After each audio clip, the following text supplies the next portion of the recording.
cabinet. Uy, okay lang. Yes, marami pong sabina. Tulad ng sinabi ko kanina, kung ang sigaw ng taong bayan para kay dating Pangulo, Presidente Duterte, ay bring him home, ang sigaw ko naman sa ehekutibo, bring them here sa Senado para may testigo tayo at maliwanagan ang mga tao. Napakarami pong tanong.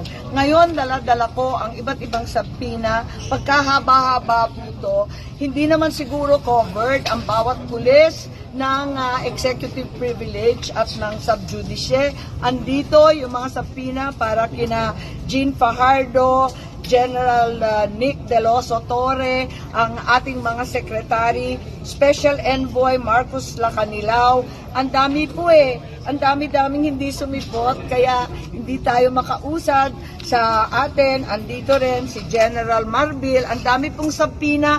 Ang problema ko, talagang kinakailangan pirmahan ito. Dalawa ang pinadala ko kay Senate President Cheese Escudero. Pero nung Lunes pa inaantay ko, hindi pa lumalabas. Ngayon magpapadala ako muli. Sana naman pirmahan at lumabas na itong sabina. So, Ma'am, yung sabina for cabinet. Uy, okay lang. yes, marami pong sabina. Tulad ng sinabi ko kanina, kung ang sigaw ng taong bayan para kay dating Pangulo, Presidente Duterte, ay bring him home, ang sigaw ko naman sa ehekutibo, bring them here sa Senado para may testigo tayo at maliwanagan ang mga tao. Napakarami pong tanong. Ngayon, dala-dala ko ang